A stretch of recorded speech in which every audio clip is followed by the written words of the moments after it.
Jahongir aka nima bo'ldi ekan?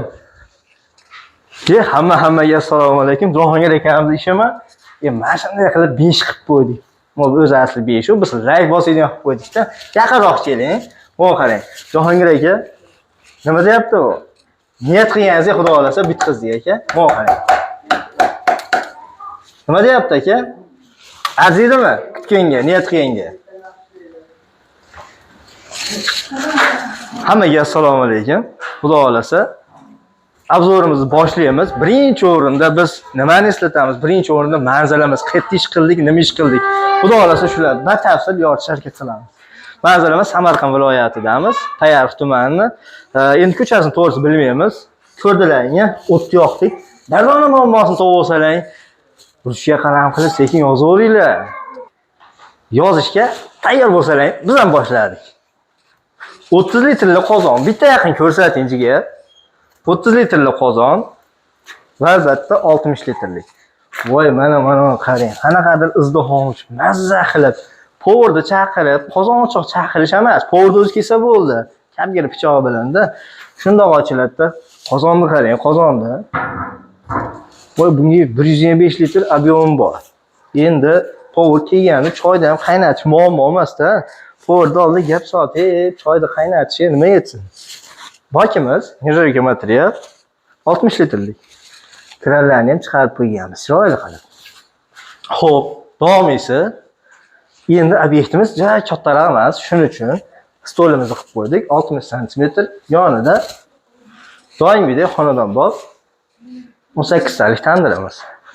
Yonida bitta mo'ykamiz. Endi bu safargisida ozgina ustalarimiz yetib kelolmay qolishdi, safarda ekan, shuning uchun tayyorda hammasini qilib qo'yganmiz.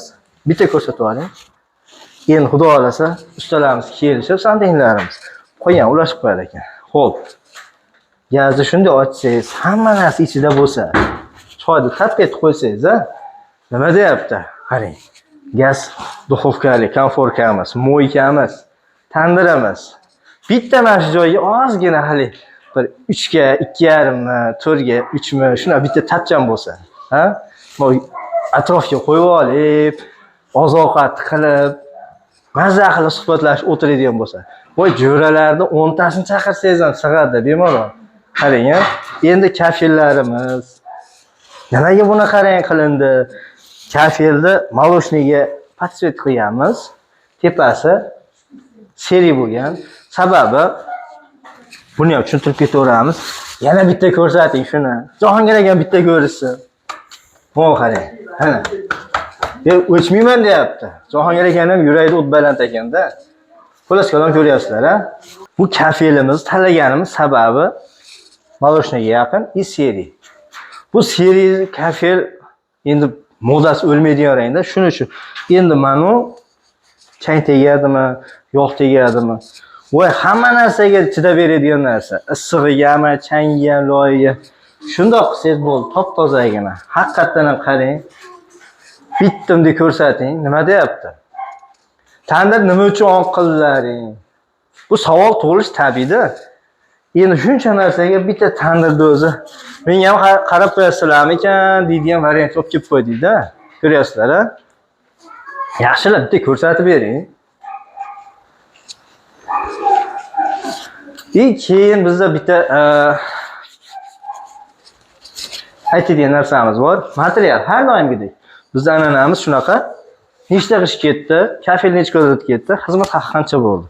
Realni ochiq nagli gapirib qo'yamiz. Ko'pchilik narx to'liq gapirmayapsiz, palon-piston qilyapsiz. Mana shu holatda 12 million so'mga bitirib berdik. Hech qanaqa yolg'on yo'q, yo boshqa yo'q. Xudo xolasa Jahongir akamni, ya'ni uydagilar ham o'zlari ko'rishadi. Realni bo'layotgan narx 12 million so'm qilib berganmiz. Xo'p, g'ish masalasiga keladigan bo'lsak, g'ishtimiz 800 dona paltarashga g'ish ketgan. Kafelimiz 31 kvadrat kafel ketdi. Shu hammasiga 2 dona 150 lik azbis turba va albatta yana bu bitta bokimizga bunisi ham albatta 150. Endi umumiy rasxodga keladigan bo'lsak, xizmat haqimiz 12 million so'm bo'ldi. Xo'p, materiallarimiz ichida zontiklarimiz ham bor. Umumiy hisob-kitob qilib ko'rdik. Bu narsani shu 14 milliondan ozgina oshdi usta deyishdi. Endi 15 million deb qo'ysak ham, endi hozirgi kunda ko'ryapsizlar-ku. material oddiy misol bitta mana lenskani olamiz, 30 ming so'm bo'ladi. Endi 10 tasi ketib qolsa 300 ming so'm. Xullas kalom, ana o'zlaring tushungandirsizlar. Xudo xolasa bitta chiroyli qilib ko'rsatib yuboring.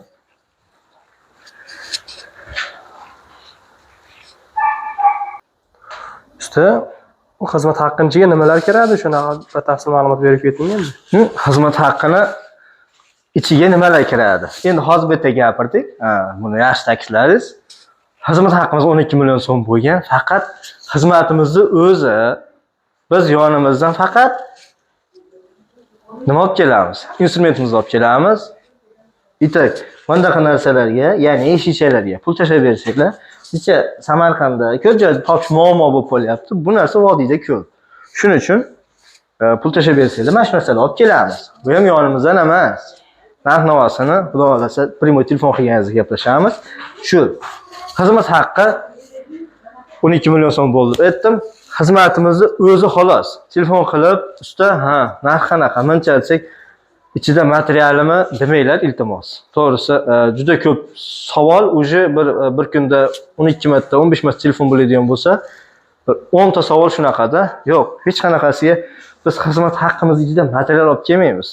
Deylik, mana bittasini biz endi bu primerni aytayotgan narsamiz. 1,5 million so'mga qilayotgan bo'lsak, deylik,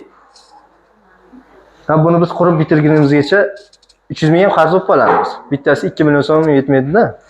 Shuni hisobiga xizmat haqqimizni o'zini aytamiz, materialni hech qanaqa aytmaymiz. Hammaga rahmat, salomat bo'linglar. Ta'kidlab o'tamiz, Mangalchi bola YouTube kanali yangi ochilgan. Rivoj uchun like bosib, obuna bo'lib qo'yish esdan chiqmasin. Podдержка qilsalaring, xursand bo'lib